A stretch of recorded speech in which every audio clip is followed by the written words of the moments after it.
Assalamualaikum warahmatullahi wabarakatuh. Selamat pagi, Puhaba Syedara. Kembali lagi dalam Berita Aceh bersama saya, Resti Amelia. Serangkaian berita aktual telah kami siapkan untuk Anda. Berikut 3 berita utama pada pagi hari ini.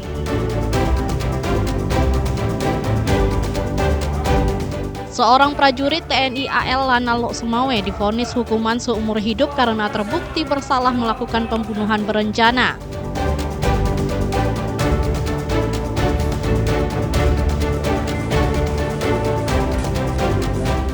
Sekelompok orang yang diduga sedang berpesta narkoba di salah satu kebun sawit warga Nagan Raya digerebek tentara.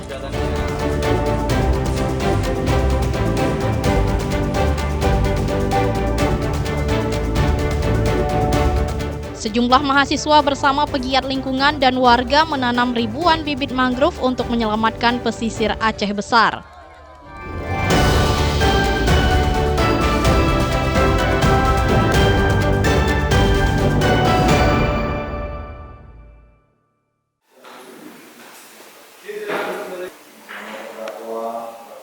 Seorang prajurit TNI AL Lana Lok Sumawe divonis hukuman penjara seumur hidup. Kelasi 2 Dede Irawan terbukti bersalah melakukan pembunuhan berencana terhadap seorang agen mobil di Aceh Utara pada Maret 2025 lalu. Sidang vonis pada Selasa siang, Majelis Hakim Pengadilan Militer 101 Banda Aceh memvonis terdakwa seumur hidup. Vonis ini sama dengan tuntutan auditor militer yang mengancam terdakwa penjara seumur hidup dan dipecat dari anggota TNI AL. Majelis Hakim diketuai Letkol CHK Arif Kusnandar, didampingi Letkol CHK Hari Santoso dan Mayor CHK Raden Muhammad Henry membacakan vonis terhadap terdakwa Dede Irawan. Dalam amar putusannya, Majelis Hakim menyatakan terdakwa Dede Irawan terbukti bersalah membunuh korban karena ingin menguasai mobil. Pembunuhan tersebut dilakukan dengan menggunakan senjata api. Terdakwa dijerat dengan pasal berlapis yaitu pasal 340 KUHP subsidiar, pasal 338 KUHP, pasal 365 ayat 1 junto ayat 3 KUHP, pasal 181 KUHP. Majelis masih menghukum terdakwa dengan Undang-Undang Darurat pasal 1 ayat 1 nomor 12 tahun 1951 tentang penyalahgunaan senjata api secara ilegal dan pasal 26 KUHPM. 1. Pembunuhan dengan rencana, dan 2. Pencurian dengan kekerasan yang mengakibatkan mati, dan 3. Tanpa hak menguasai, membawa, dan mempergunakan sesuatu senjata api, dan 4. Bersama-sama menyembunyikan mayat dengan maksud menyembunyikan kematian. 2. Memidana terdakwa oleh karena itu dengan pidana pokok penjara seumur hidup, pidana tambahan dipecat dari dinas militer. Atas vonis tersebut, auditor atau penuntut umum menyatakan menerima, sedangkan terdakwa dan penasihat hukumnya menyatakan pikir-pikir. Majelis Hakim kemudian memberikan waktu 7 hari kepada terdakwa dan penasihat hukum korban untuk menyatakan sikap apakah menerima atau mengajukan banding atas putusan tersebut. Menurut kami di sini, putusan hakim ini adalah memiliki pertimbangan khusus, yang mana dalam putusan tersebut hakim memiliki hak dalam hal mempertimbangkan dari awal berjalannya persidangan sampai akhir pada saat ini. Kalau menurut kita, hakim sudah melakukan tugasnya sebagai hakim, dan untuk lebih lanjutnya lagi bagaimana putusan itu bisa jatuh seperti itu adalah itu hakim untuk menjawab. Seperti itu. Ya, saya menerima putusan hakim. Semoga ini yang terbaik. Dede Irawan melakukan pembunuhan berencana dengan menggunakan senjata api tanpa izin disertai pencurian dan kekerasan terhadap Hafsiani pada 14 Maret 2025. Jasad warga Gampung Utun Gelinggang, Kecamatan Dewantara, Kabupaten Aceh Utara ini ditemukan dalam karung di kilometer 30 Gunung Salak, Kecamatan Nisam Antara, Kabupaten Aceh Utara. Mufti Tamren melaporkan dari Banda Aceh.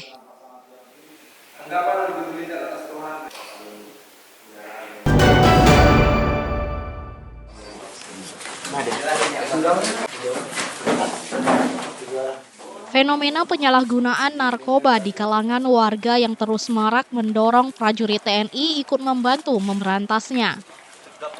Tim Intel Kodim 0116 Nagan Raya menggerebek sebuah pesta narkoba di salah satu kebun kelapa sawit warga di Kecamatan Darul Makmur pada Senin malam lalu. Dalam penggerebekan ini, 4 orang yang diduga kuat sedang menikmati narkoba ditangkap. Keempat warga dibawa ke markas Kodim untuk diperiksa, kemudian diserahkan ke polisi guna menjalani proses hukum. Penggerebekan pesta narkoba atas laporan masyarakat yang resah dan curiga dengan gerak-gerik pelaku. Tim Intel kemudian melakukan penyelidikan dan mendatangi lokasi pada pukul 11 malam dan didapati 4 pelaku sedang berpesta narkoba. Petugas menyita sabu-sabu seberat 4 gram, 2 alat hisap sabu atau bong dan beberapa barang lainnya. 4 telepon genggam dan 2 sepeda motor serta beberapa barang pelaku ikut diangkut petugas. Untuk proses hukum, di mana kegiatan yang sudah berjalan siang ini bisa disaksikan bersama bahwa untuk pendalaman proses hukum kita akan limpahkan kepada pihak yang berwenang. Dalam konteks hal ini adalah kepolisian. Untuk terduga pelaku seperti bersama-sama kita lihat di depan, semua ada 4 orang. Setelah ini adalah kami limpahkan ke pihak kepolisian untuk penanganan proses hukum lebih lanjut. Sementara itu, polisi masih mendalami peran dari masing-masing pelaku untuk menjerat mereka. Tadi pagi kami menerima telepon dari Pak Dandim, belum menyampaikan ada tertangkap tangan beberapa 4 orang, ini kaitannya dengan narkoba dan akan diserahkan oleh beliau, dan bisa kita lihat tadi sudah diserahkan oleh Pak Dandim kepada kita untuk proses penanganannya. Kita dulu per masing-masing seperti apa, apakah dia sebagai bandar, apakah dia sebagai pengguna dan sebagainya, tetap akan ada prosesnya. Keempat pelaku segera diserahkan kepada Polres Nagan Raya untuk diproses hukum tentang penyalahgunaan narkoba. Basriyadi melaporkan dari Nagan Raya. Tegap terus di jalannya.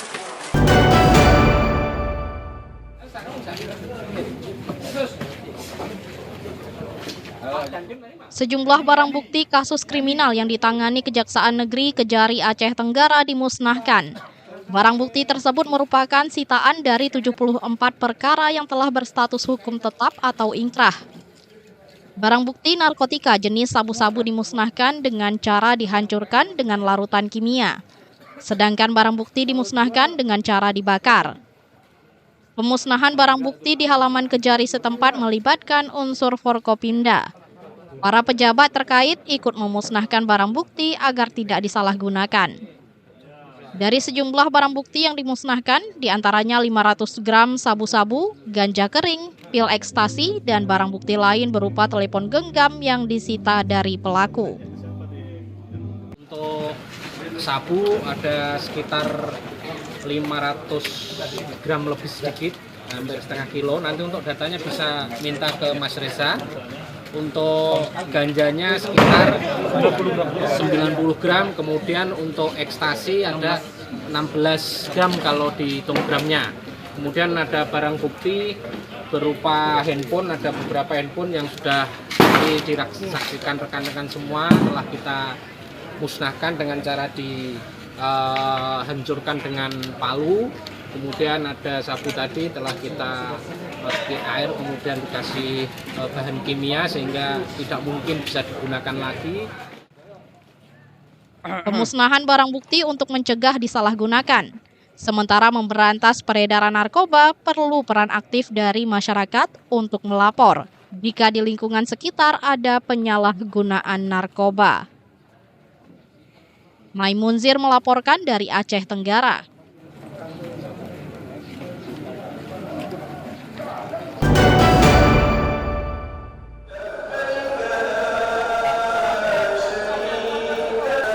Keharuan mewarnai pelepasan 369 jemaah calon haji Aceh asal Kabupaten Aceh Besar. Keluarga tak kuasa menahan haru saat melepas para JCH menuju asrama haji embarkasi Aceh pada Rabu pagi. Tangis haru nyaris tak berhenti saat para tamu Allah meninggalkan Masjid At-Tahirah Gampung Lamcot yang menjadi lokasi pelepasan. Keharuan sangat terasa 369 JCH akan naik ke bus yang akan membawa mereka menuju asrama haji Banda Aceh. Keluarga dan jemaah berpamitan sebelum naik ke dalam bus yang telah menunggu di pekarangan masjid. Ribuan kerabat dan keluarga memadati pekarangan masjid untuk melepas keberangkatan jemaah haji.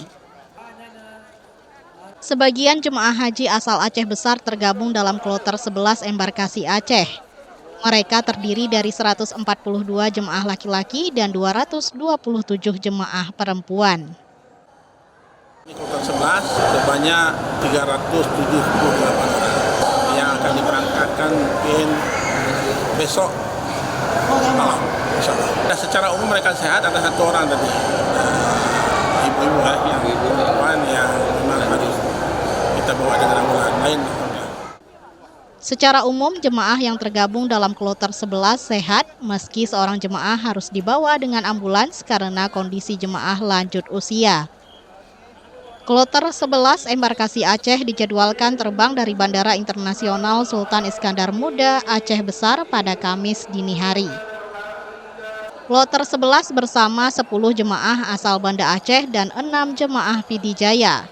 Jemaah termuda berusia 18 tahun, sedangkan jemaah tertua berusia 96 tahun. Tim Liputan melaporkan dari Aceh Besar.